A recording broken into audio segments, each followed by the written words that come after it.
Bonjour à tous, c'est Nexus047 pour une nouvelle vidéo. Alors, pour commencer rapidement, j'aimerais bien revenir, mais vraiment très vite, sur la dernière vidéo, parce que j'avais oublié de vous préciser deux trois choses.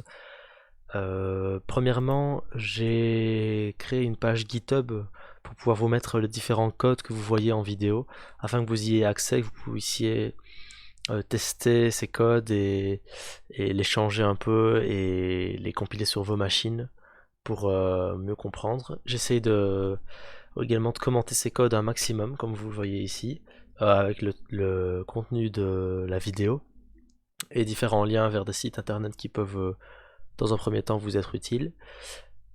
Ici, par exemple, pour la dernière vidéo, donc je vous ai mis la déclaration de différents petits types, un affichage de ces différentes variables, et le tout dans une fonction assez classique main, avec ici, vous voyez la librairie dont on avait parlé, et je vous ai mis un commentaire récapitulatif de la vidéo. Voilà, ça c'était la première information. La deuxième information que j'ai oublié de vous donner, c'était concernant la méthode main. Donc cette méthode main a deux arguments, j'avais dit que j'allais vous en parler. Donc ils sont relativement simples à comprendre. Donc ici, on voit que le premier argument est un entier. En fait, il représente le nombre d'arguments de la fonction main, tout simplement, le nombre d'arguments qu'on lui a rentré, sachant que par défaut, il y a un argument qui est rentré à la fonction main, c'est le nom du programme. Donc ici, si on affiche, enfin si on ne lui rentre rien d'autre à la main ou, ou autre, et il y aura un argument qui est le nom du programme. Et le deuxième argument va de pair avec le premier, c'est en fait les noms de ces différents arguments, les valeurs de ces différents arguments, sous forme d'un tableau de chaîne de caractères. Donc on en parlera plus tard avec les pointeurs, les tableaux, etc. Mais on voit ici qu'en fait on a des tableaux de caractères. Donc ce sont des chaînes de caractères du coup, c'est-à-dire comme vous le voyez ici entre guillemets, ce sont des ensembles de différents caractères. Et pourquoi un tableau de chaînes de caractères? Parce que c'est un tableau qui va contenir des chaînes de caractères relatives à chaque argument. Donc ici, par défaut, vous devinez que si on a un argument par défaut, donc dans l'entier ici on aura un 1, et cet argument-ci, je vous avais dit que c'était le nom du programme, et donc dans ce tableau ici, on aura une chaîne de caractères qui contient le nom du programme. Maintenant, si vous faites des programmes qui peuvent prendre plusieurs arguments dans la fonction main, ben vous récupérerez ces arguments qui sont rentrés par exemple en ligne de commande dans la fonction main, dans ce tableau-ci, et vous y aurez directement accès en utilisant la variable argv, et vous pouvez les exploiter de différentes façons pour les utiliser dans votre programme, mais on en parlera plus tard quand on utilisera cette fonctionnalité-là. Voilà, alors maintenant du coup, c'est parti pour le sujet du jour. Donc j'avais dit que dans cette vidéo-ci on allait parler de la fonction scanf et de tout ce qui est en fait récupération de saisie par l'utilisateur. Donc vous avez remarqué dans la dernière vidéo que quand on écrivait notre code, à chaque fois qu'on changeait le code, il fallait le recompiler. Alors ça c'est quelque chose qui va rester vrai. Quand on modifie le code, il faut le recompiler si on veut voir les changements. Sinon ils ne sont pas pris en compte dans l'exécutable.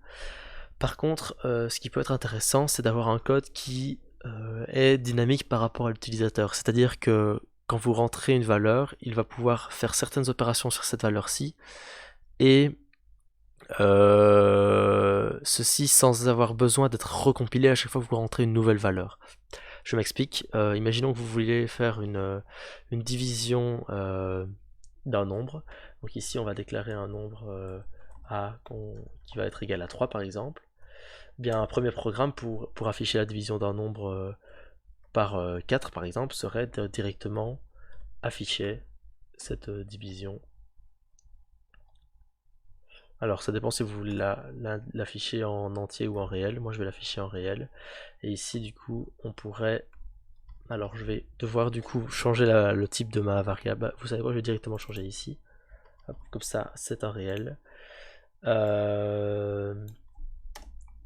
Et ici on va afficher directement du coup la division de notre variable par 4. Donc ici 3 divisé par 4 ça fait 0,75, et si on exécute ce code là,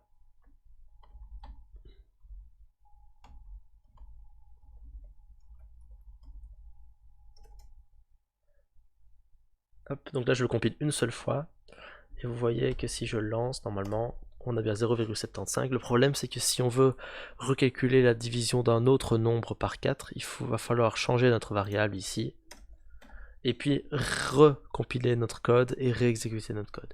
Donc ce qu'on aimerait bien ici, c'est pouvoir rentrer ici dans les lignes de commande directement un nombre, qu'il le récupère, bon, ici ça ne sert à rien, qu'il le récupère et qu'il puisse directement calculer la division par 4, dans ce cas-ci, du nombre. Donc, comme j'avais dit tout à la dernière fois, il y a différents types de variables. Il y a même des types qui n'existent pas par défaut, que vous pourrez définir plus tard, mais ça on en parlera dans les types de données et les structures.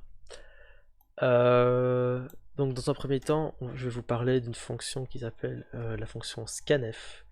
Donc hop, on va laisser notre petit printf ici qui va pouvoir afficher notre division de notre variable a. Donc on déclare par défaut notre variable ici qui s'appelait a. On peut lui mettre une valeur par défaut qui vaut 0, mais ce n'est pas nécessaire. On va juste la déclarer. Et alors après, pour lui donner une valeur, on va attendre que l'utilisateur rentre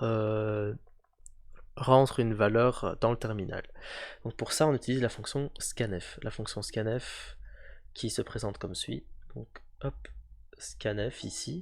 Alors comme premier argument, vous voyez qu'elle prend une chaîne de caractères. Alors c'est exactement comme le printf, sauf que cette chaîne de caractères va préciser quel type d'argument vous voulez. Donc ici, si je mets un pourcentage D, ça veut dire que je veux un entier. Si je mets un pourcentage LF, ça veut dire que je veux un double, etc., etc. Vous avez vite compris que c'est très similaire au printf. Après, comme second argument, elle va prendre l'adresse de l'élément qui doit contenir la valeur. Donc ici, on a déclaré une variable qui s'appelle A, et il faut savoir que les variables dans un programme ont une adresse en mémoire qui est mémorisée par le programme. Pour accéder à cette adresse, vous allez devoir mettre le petit signe E, qui est disponible sur votre clavier normalement, en haut à gauche si vous avez un clavier français, et puis le nom de la variable. Ça, qu'est-ce que ça fait du coup? Ça dit à la fonction scanf que vous lui donnez l'adresse en mémoire de la variable A, et que dans cette adresse-là, vous allez écrire la valeur qui est reçue au clavier, et qui est un double. Ici, bien évidemment, si vous aviez mis un entier, ça aurait fonctionné. Pourquoi? Parce qu'un entier peut être écrit dans un double. Par contre, si vous aviez mis un caractère, eh bien, ça ne fonctionne pas. Enfin, en tout cas, ce n'est pas logique parce que ça voudrait dire que vous allez écrire un caractère dans un double. Bon, ça, on en parlera plus tard de tout ce qui est gestion d'erreurs, etc. Ici, on va juste se contenter de faire un programme qui fonctionne. Donc ici, je répète rapidement, que fait ma fonction scanf? Donc, elle me dit qu'elle veut un argument de type double et qu'elle va l'écrire dans ma variable A. Après, une fois que j'aurai récupéré cet argument, il sera stocké dans A, et donc du coup, on va pouvoir afficher la division par 4 de notre élément qu'on vient de rentrer au clavier. Ce qui est bien du coup dans ce programme-ci, c'est que vous allez devoir compiler une seule fois votre programme, et à chaque fois que vous le relancerez, vous pourrez mettre un nouveau nombre qui sera à chaque fois stocké dans A. Et donc ça vous permettra de ne pas devoir recompiler à chaque fois votre code. Hop, ici, on voit qu'il ne se passe rien. Pourquoi? Parce qu'il attend qu'on rentre un nombre. Si on lui rentre 4, voilà, la division de 4 par 4, c'est bel et bien 1. Et puis j'ai besoin de uniquement réexécuter mon code. Hop, je lui rentre 7, 7 divisé par 4, ça vaut 3,5 divisé par 2, donc 1,75. Voilà. Et vous voyez que ça nous permet du coup de réutiliser notre code plusieurs fois, sans avoir besoin de le recompiler à chaque fois. Voilà, c'est tout pour la fonction scanf. Encore une fois, vous aurez plus d'informations quant à son retour, quant à ses arguments, si vous faites quelques petites recherches sur internet, mais je peux vous dire par exemple que, tout comme la fonction printf, et ça je vous l'ai d'ailleurs détaillé dans le fichier de la dernière vidéo, la fonction scanf retourne un entier qui, si je me souviens bien, est égal au nombre de valeurs qui sont écrites correctement. Donc en cas d'erreur, ça vous renverra un nombre négatif, et sinon ça vous renvoie le nombre de valeurs qui ont été écrites correctement dans les différentes variables. Donc ici, on pourrait essayer l'exemple que je vous avais cité tout à l'heure de rentrer un caractère et de le mettre dans la variable a. Je ne sais même pas si ça va compiler. Ça compile, on le lance. Voilà. Là, on voit que ça nous affiche 0. Alors, on peut se demander, est-ce que la valeur qui est renfermée dans le caractère P est telle que la division par 4 vaut 0? Alors, on comprend vite que le nombre, la lettre P ne vaut pas, en valeur ASCII, ne vaut pas 0. Si on réexécute, on peut tester avec une autre lettre, hein. On a le même problème. Et on peut tester ici le retour de scanf. Donc on sait qu'elle retourne en entier, donc on va directement afficher ce retour. Hop. Donc on met notre fonction dans un print. Le \n qui, on en parlera dans la chaîne de caractères, mais qui signifie un retour chariot, donc un retour à la ligne. Et on lui met comme argument notre scanf. Hop, on n'oublie pas la petite parenthèse. Et là, du coup, qu'est-ce qu'on fait? On affiche le retour de notre fonction scanf. Le retour, qu'est-ce que c'est? On en avait parlé à la dernière vidéo. C'est une valeur qui peut être retournée par la fonction. Ici, notre fonction main, on avait dit qu'elle retournait un entier qui était 0, mais ça, c'est juste une convention, on va dire. Ici, le scanf retourne également un entier, si vous allez voir dans la documentation, qui est relatif au nombre d'assignations qui ont été correctement effectuées. Ici, si je recompile et que je teste, je vais mettre un caractère. Voilà, alors on voit qu'il y a une assignation qui a été correctement effectuée, mais après que le calcul est problématique. Alors, une assignation qui a été correctement effectuée, ça veut dire que le compilateur est capable de récupérer un caractère, de le convertir en double. Mais il y a certaines conversions de type qui ne sont pas possibles, donc ça, je vous laisserai aussi vous documenter. Mais par exemple, vous comprenez rapidement que caster un double, donc convertir un double en entier n'est pas faisable. C'est-à-dire que vu que les doubles ont des limites de valeurs qui sont beaucoup plus élevées qu'un entier, on ne peut pas assurer à chaque fois qu'on va vouloir écrire un double dans un entier, qu'il sera représentable sur 4 bits, donc sur 32 bits, sur 4 bytes, donc représentable dans un entier, parce qu'il peut dépasser les limites de cet entier. Voilà, c'est tout pour cette vidéo et je vous remercie d'avoir regardé et n'hésitez pas à poser vos questions en commentaire s'il y a le moindre souci, un manque de clarté.